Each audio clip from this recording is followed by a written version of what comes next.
I'm a senior environmental officer within the MEA's department at the EPA. My name is Lauren Sampson. I am a senior environmental officer at the Environmental Protection Agency. I work in the MEA's department with Rhea.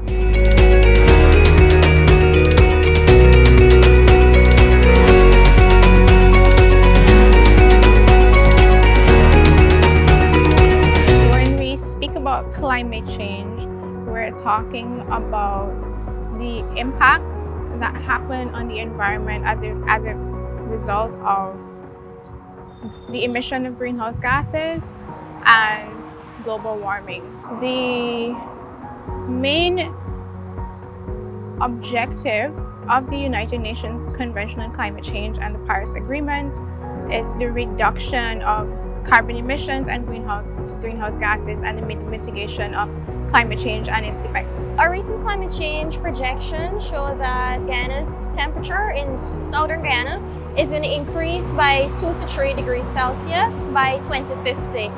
So what that means is we're already experiencing short and rapid rainfall and drier conditions. So impacts of that is going to exacerbate. So we may have more flooding and more drought.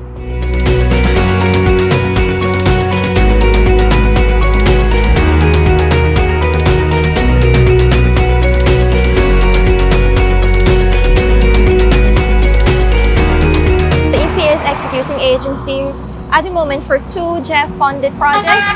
GEF means Global Environment Facility. So the projects are ASL, Amazon Sustainable Landscape. The objective of that project is to improve management of the Kanuku Mountain protected areas and to examine management strategies within the North Rupununi wetlands. Now, in terms of climate change, the project plans to promote sustainable productive capacities in the environment. So the project is located in the Rupununi, Region 9. So for example, we plan to promote RIL, Reduce Impact Logging. RIL is to carefully manage how trees are harvested so that forest stand is protected. And this in turn will reduce deforestation. It is going to reduce land degradation and the associated impacts of climate change. The other aspect of this project is the North Rupununi wetlands. Now, wetlands are extremely important and efficient nature-based solutions to climate change. So the other aspect of this project is to manage the wetlands so that the wetlands in turn are going to help us to exacerbate the impacts of flooding and drought. So Guyana being a low-lying coastal state, we're particularly vulnerable to climate change. Like Rhea said, flooding, drought, and other impacts.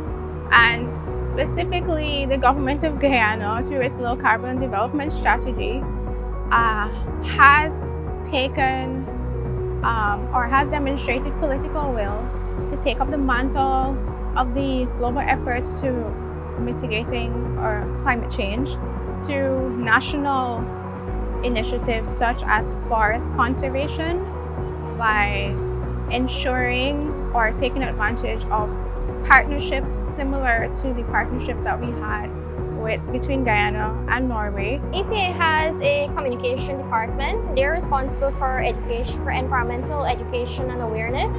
So far they've had school interventions where they basically educate the students about environment. They talk about wetlands. We know about the threats, how we can preserve them, how we can protect them. And the EPA has also published a brochure on all you need to know about mangroves. So aside from what we do in schools, as far as awareness raising goes, the agency has a lot of initiatives that we plan annually based on global important dates that would include World Environment Day, which happens to be the anniversary of the agency.